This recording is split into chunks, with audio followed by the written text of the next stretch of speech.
Good evening my dear students. आज हम जिस टॉपिक पर आपसे बात कर रहे हैं वो है इंफॉर्मेशन सिस्टम।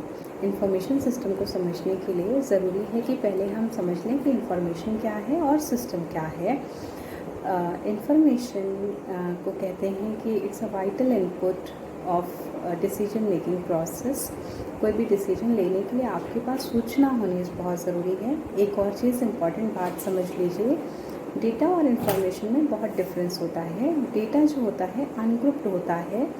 ऑब्जर्वेशन से हम बहुत सारी चीज़ें अपने पास इकट्ठा कर लेते हैं, लेकिन जब हम उसे प्रोसेस करते हैं उसे हम अपनी आवश्यकता के अनुसार उसे ग्रुप में कैटेगराइज करते हैं, तब जाकर हम उसे इंफॉर्मेशन निकाल पाते हैं। तो basically information is processed data placed in context that gives useful and meaningful information to the user। बहुत महत्वपूर्ण बात है कि अगर कोई इन्फॉर्मेशन है तो उसको जब तक हम किसी के लिए यूज़फुल वे में नहीं प्रेजेंट कर पा रहे हैं तब तक वो इन्फॉर्मेशन नहीं है। जस्ट फॉर एग्जांपल, अगर हम कहते हैं कि सपोज दैट हमने 100 लोगों के वेट लिए, तो this is data of 100 peoples weight. 100 लोगों का वेट एक डेटा है, लेकिन इससे हम इंफॉर्मेशन क्या निकाल पाएंगे? अगर मान लो हम कहते हैं कि हमने 100 हमने 4 गांव लिए, A B C D, और उन 4 गांव के हमने सैम्पल में 100 पीपल्स के डेटा को कलेक्ट किया और ये कलेक्ट किया, तो ये तो हमारे पास डेटा आया ना बच्चों। हम इससे इंफॉर्मेशन क्या निकालना चाह रहे हैं कि लोगों का औसत वजन कितना है। अब जब हम इस अनग्रुप डेटा को प्रोसेस करेंगे, एनालाइज करेंगे, तब जाकर तब हम जान सकते हैं कि एक गांव, जैसे एक गांव के लोगों का वेट ज़्यादा है, तो हमें एक सूचना मिल पाएगी, यानी हम उससे कोई निर्णय ले पाएंगे। अब आप समझ गए होंगे कि डेटा और इन्फॉर्मेशन में फ़र्क होता है। तो data which has converted in useful and meaningful form is information.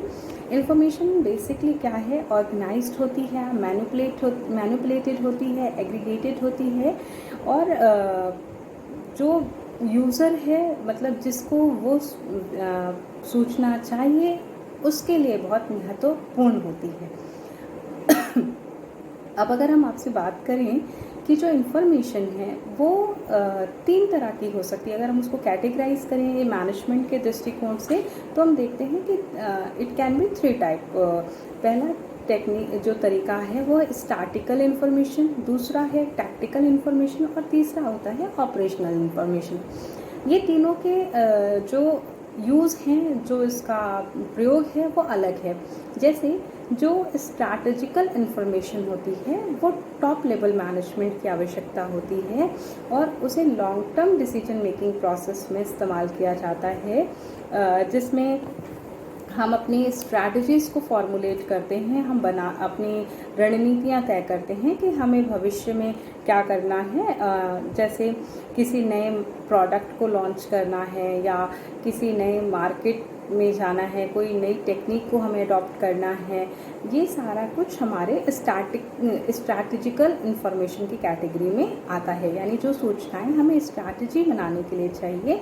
Strategy किसी नए बाज़ार तक पहुंच बनाने के लिए, किसी नए उत्पाद को बाज़ार में लाने के लिए, किसी नए टेक्नोलॉजी के एडॉप्शन के लिए, तो ये हमारी स्ट्रैटेजिकल इन्फॉर्मेशन कहलाती है। जो टैक्टिकल इन्फॉर्मेशन होती है ये लॉन्ग टर्म तो नहीं होती, ये शॉर्ट टर्म होती है, और बेसिकली कंट्रोल मैनेजमेंट के लेवल पर काम करती है, जिसमें हम ये देखते हैं कि किसी भी मार्केट में अगर हम जा रहे हैं तो हमें अपनी सेल्स एनालिसिस करनी है, प्रोडक्शन को एनालाइज करना है। ये सारा हमारा टैक्टिकल इन्फॉर्मेशन की कैटेगरी में आता है। जो ऑपरेशनल कैटेगरी होती है वो फ्यू डेज़ की हो सकती है, या फ्यू मंथ्स की हो सकती है, फ्यू आवर्स के लिए हो सकती है। जैसे हमें ये जानना है कि हमारा वर्क इन प्रोसेस क्या है, हमारे कितने आउटस्टैंडिंग ऑर्डर्स हैं कस्टमर से लिए हुए, उन्हें हमें कैसे कंप्लीट करना है। All these are operational information. I hope आपको मेरी बात समझ में आ गई होगी कि हम आपसे क्या कहना चाह रहे हैं। हम आपको ये बता रहे हैं कि इन्फॉर्मेशन की भी अपनी कैटेगरीज हैं, और ये कैटेगरीज क्यों हैं, क्योंकि हर लेवल पर हमारी सूचना की आवश्यकता भिन्न हो सकती है। ठीक है, तो सूचना अलग अलग तरह की होती है, लेकिन सभी सूचना कैसे क्वालिटी मैटर्स। अगर कोई भी सूचना है तो उसके अंदर कुछ एट्रीब्यूट्स होते हैं, वो एट्रीब्यूट उसे उपयुक्त सूचना में बदलते हैं। अगर सूचनाओं में ये गुणवत्ता ना हो, ये चीज़ें ना हो, तो हम सूचना का उतना प्रभावी ढंग से प्रयोग नहीं कर सकते हैं। ये अब हम आपसे जो बात कर रहे हैं quality of information. Quality of information को अगर एक सेंटेंस में समझें तो इसे कहा जा सकता है टू फिट टू यूज़। कैसे वो हमारे प्रयोग के लिए फिट हो सकती है। तो कुछ एट्रीब्यूट्स होते हैं, वो एट्रीब्यूट्स आप अगर कॉपी पेन लेकर बैठे होंगे तो ज़रूर नोट करिए। टाइमलीनेस का मतलब होता है समय पर जो सूचना होती है। कहते हैं एक बहुत पॉपुलर बात कही जाती है, बहुत सारे लोग इसको कहते हैं, information delayed is information denied. मतलब जो सूचना देर से प्राप्त होती है वो उसका कोई महत्व नहीं होता है। तो सूचना जब भी हमें चाहिए तो टाइम पर चाहिए होती है, यानी हमें अगर कोई भी निर्णय लेना है तो वो सूचना हमें उस समय मिलनी चाहिए जब उसकी सबसे ज़्यादा आवश्यकता है। अब सपोज दैट कोई डिस्काउंट ऑफ़र लगा है, आप तक ये सूचना ना पहुँचे तो you are not able to buy और to get benefited with the discount offer. तो आपको अगर सूचना टाइम पर नहीं मिलती है तो वो सूचना उपयुक्त, फिर उस सूचना का कोई महत्व नहीं होता। तो सबसे पहला अगर हम कहते हैं कि फिट टू यूज़ कोई सूचना कब होगी, जब वो टाइम पर आपको मिलेगी। अगर वो टाइम पर नहीं मिली है तो आप मान कर चलिए कि वो सूचना आपके काम की नहीं है। एक महत्वपूर्ण बात इसमें नोट करिएगा, टाइमलीनेस के साथ साथ वो सूचना अप टू डेट भी होनी चाहिए। आपको आज ये पता चला कि पर्टिकुलर ब्रांड में 20% ऑफ लगा है, ठीक है। अब आप सोच रहे हैं कि 20%, अब आपको ये नहीं पता कि वो 1 महीने पुरानी खबर है। अप टू डेट होना चाहिए, सूचना अप टू डेट नहीं होगी तो वो आपके काम की नहीं है। दूसरी बात, एक्यूरेसी, शुद्धता बहुत ज़रूरी है बच्चों। शुद्धता किसी भी सूचना का एक महत्वपूर्ण भाग है। शुद्धता कब होगी? शुद्धता को बिल्कुल ऐसे समझ लीजिए, एक्यूरेट होने को ऐसे समझिए, 1 + 1 = 2। एक और एक को जोड़ेंगे तो 2 ही आएगा। इसका मतलब समझ रहे हैं, फ्री फ्रॉम बायस होना चाहिए, फ्री फ्रॉम मिस्टेक्स होना चाहिए। सूचना में किसी भी प्रकार का एरर नहीं होना चाहिए। अगर सूचना किसी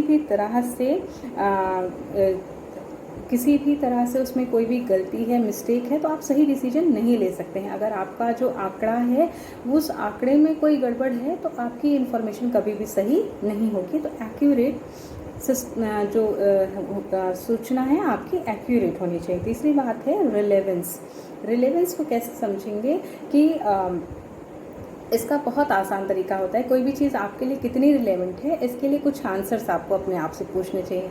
what, why, when, who, where.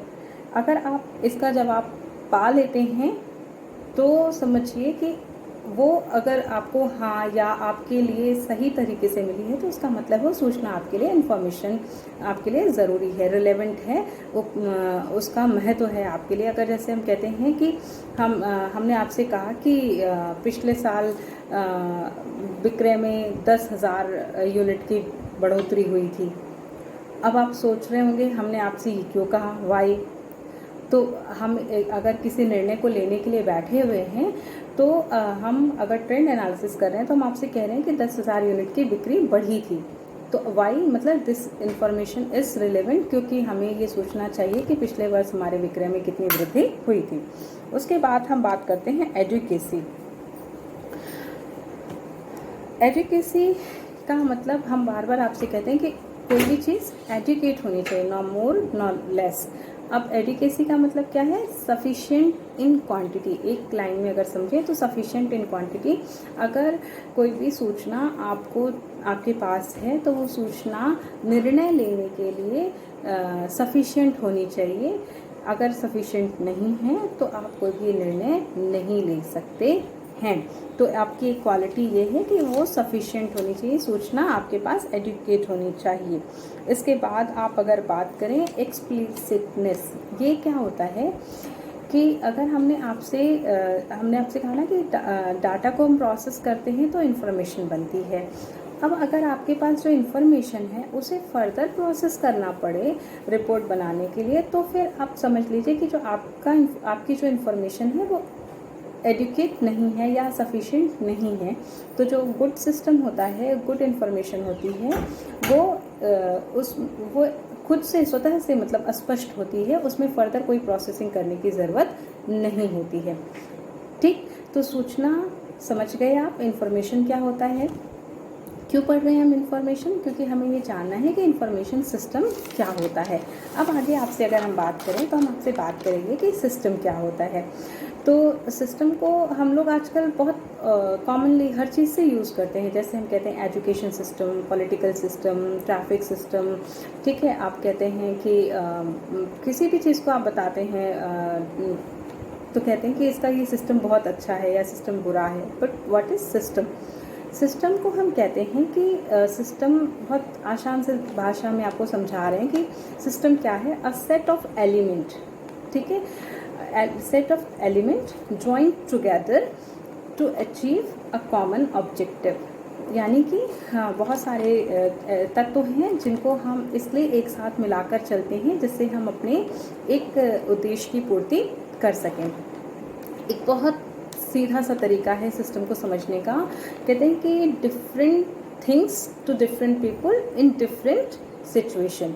यानी कि अब एक एग्जाम्पल आपको देते हैं। जैसे कि सपोज दैट हमने किसी ऑफिस में काम करने वाले व्यक्ति से पूछा जो फाइलों को मेंटेन करके रखता है, उससे हमने अगर पूछते हैं सपोज दैट कि how do you manage your files, तो वो क्या हमें कहेगा? वो हमें कुछ बातें बता सकता है, जैसे कि हम अपने फाइलों को अल्फ़ाबेटिकल ऑर्डर में अरेंज करते हैं, या फिर वो कह सकता है हम अपने ऑफिस की फ़ाइलों को ईयर वाइज अरेंज करते हैं। तो this is the system to arrange file. अब कोई दूसरा व्यक्ति होगा तो उसका कोई और सिस्टम, यानी बहुत सारे एलिमेंट्स को जब हम टुगेदर इसलिए मिलाते हैं कि हम अपने कॉमन ऑब्जेक्टिव्स को पूरा कर सकें, तो उसे हम सिस्टम कहते हैं। अब आपके पास सिस्टम हो गया, इंफॉर्मेशन हो गई। तो व्हाट इज़ इंफॉर्मेशन सिस्टम? बहुत सीधी सी सरल सी भाषा में समझ लीजिए। Information system usually means man made system involving input, processing and output. Information system organised होता है। इंफॉर्मेशन सिस्टम जब ऑर्गेनाइज्ड होगा तो क्या होगा कि आपकी जो भी सूचना है वो ना सिर्फ क्वालिटी ऑफ इंफॉर्मेशन के सारे एट्रीब्यूट्स को इंक्लूड करती होगी, बल्कि आपके लिए दूसरे बहुत तरह के लाभों के लिए भी उपयुक्त होगी। तो अब इसको समझिए कैसे। Information system is an organised combination of people, hardware, software, communication network and data resource technologies। तो आपको समझ में आ गया होगा कि इसमें हमें क्या क्या है यूज़। इंफॉर्मेशन सिस्टम में कौन कौन लोग आएंगे? People, hardware, software, communication network और जो डाटा रिसोर्स टेक्नोलॉजी है वो सब कुछ इसका हिस्सा होंगे। अब जैसे पीपल में जो प्रोसेसिंग करने वाले व्यक्ति हैं जो डाटा को इनपुट करते हैं, तो हार्डवेयर में फिर आपकी इनपुट डिवाइसेस आ सकती हैं, ठीक है। आउटपुट डिवाइस, हार्डवेयर में आपके आउटपुट डिवाइस आ सकते हैं। सॉफ्टवेयर में जो बहुत सारे सॉफ्टवेयर हैं, ERP सॉफ्टवेयर है, OTP सॉफ्टवेयर्स हैं, या इस तरह के जितने भी सॉफ्टवेयर हैं, डाटा सपोर्ट सिस्टम है, ये सब कुछ आपकी सॉफ्टवेयर कैटेगरी में आ गए। कम्युनिकेशन, जिनके थ्रू हम सूचनाओं को का तंत्र बनाए होते हैं, जिनसे हम सूचनाओं को फैलाते हैं, पहुंचाते हैं दूसरे तक, ये सारा कुछ इसकी कैटेगरी में आता है। तो इस टॉपिक में फ़िलहाल इतनी बात बहुत महत्वपूर्ण थी जो मैंने आपको समझाई है। अगले टॉपिक पर जब हम आपसे मिलेंगे तो हम फंक्शनल और क्रॉस फंक्शनल इंफॉर्मेशन सिस्टम की बात करेंगे। ठीक है, थैंक यू।